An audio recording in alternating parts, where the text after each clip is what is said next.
بسم اللہ الرحمن الرحیم۔ السلام علیکم۔ پاکستان کو مارز وجود میں آئے ہوئے 75 سال ہو چکے ہیں، مگر پاکستان کی معیشت ڈے بائی ڈے تنزلی بدحالی کا شکار ہے۔ آخر وجہ کیا ہے؟ کیا ہم نے کبھی غور و فکر کیا کہ ہمارے معیشت دان جو کامرس کا مطالعہ کرتے ہیں، کامرس یعنی اصول تجارت کے جو قوانین ہیں، وہ زیادہ تر کفار و مشرکین کے مرتب کردہ ہیں۔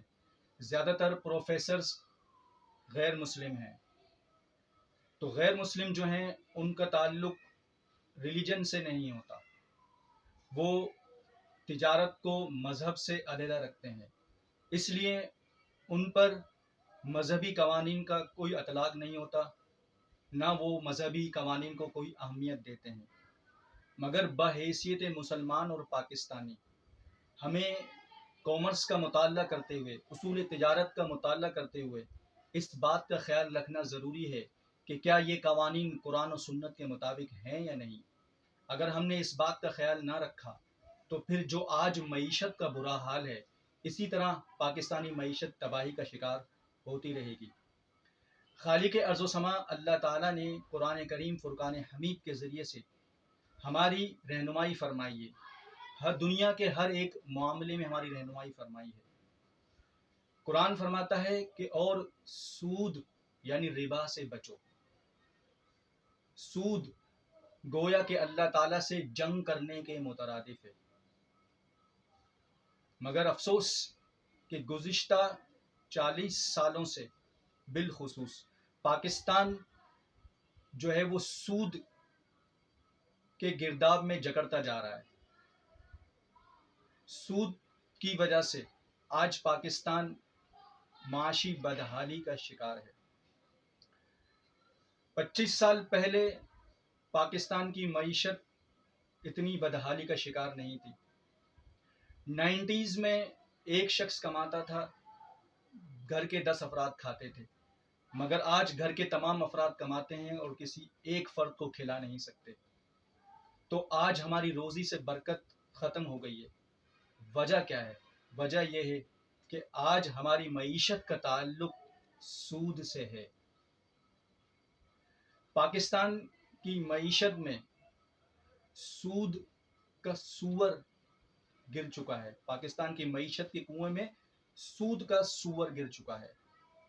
ایک شخص ایک مولوی صاحب کے پاس آیا، کہنے لگا کہ میرے گھر کے کنویں میں کتا گر گیا ہے اور اب اس کنویں کا پانی بدبودار ہے، تو میں ایسا کیا کروں کہ میرا کنواں پاک ہو جائے؟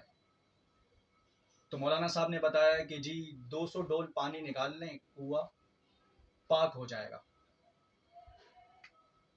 کچھ عرصے بعد پھر وہ شخص آ گیا اور مولوی صاحب کہنے لگا، مولوی صاحب میں نے 200 ڈول پانی تو نکال لیا، مگر اب بھی کنویں سے اسمیل آ رہی ہے، بدبو آ رہی ہے۔ تو مولانا صاحب نے کہا کیا کتا نکالا اس کنویں سے؟ کہا نہیں، کتا تو نہیں نکالا۔ تو کہا کہ جب کتا نہیں نکالا تو تم 200 کیا 2000 ڈول بھی نکال لو، تب بھی کنواں پاک اور صاف نہیں ہوگا جب تک مردار کتے کو اس کنویں سے نہ نکالو گے۔ اسی طرح پاکستان کی معیشت سدھار کی طرف نہیں جا سکتی، ترقی کی طرف نہیں جا سکتی جب تک کہ پاکستان کی معیشت کے کنویں سے سود کا سور نہ نکالا جائے۔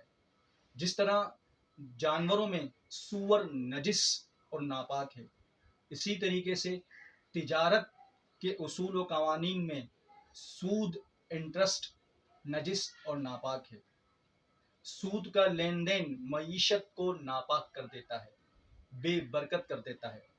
اللہ کے نبی صلی اللہ علیہ وسلم نے کفار اور مشرکین سے تجارت کی، مگر کہیں سے بھی ثابت نہیں ہوتا، کسی ایک روایت سے بھی ثابت نہیں ہوتا کہ اللہ کے رسول نے سود دیا ہو یا سود لیا ہو۔ تو 0.1% نہ سود دینے کی اسلام میں اجازت ہے، نہ سود لینے کی اجازت ہے۔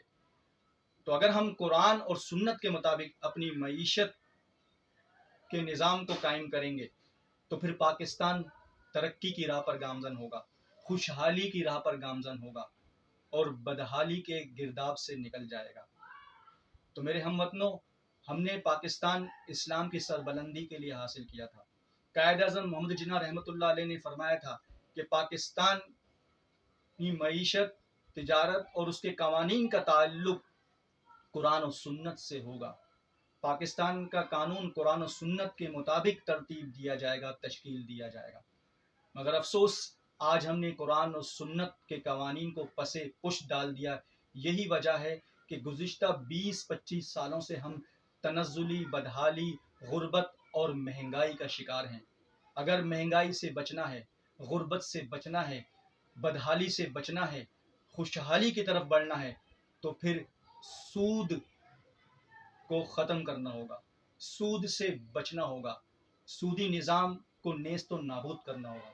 جب تک ہم سود سے پاک معیشت کا نظام نہیں ترتیب دیتے، پاکستان ترقی کی راہ پر گامزن نہیں ہو سکتا۔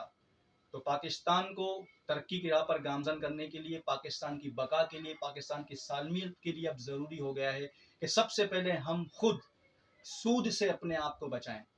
سود کا لین دین وہی کرتا ہے جس کے دل میں لالچ ہو، اور لالچ انسان کے دل میں وسوسوں کے ذریعے سے شیطان پیدا کرتا ہے۔ تو لالچ جب تک ہم اپنے دل سے نکالیں گے نہیں، جلد امیر ہونے کا لالچ، تب تک ہم سود سے بچ نہیں سکتے۔ تو سود سے وہی بچے گا جس کا اللہ اور اس کے رسول صلی اللہ علیہ وسلم اور آخرت پر ایمان ہوگا۔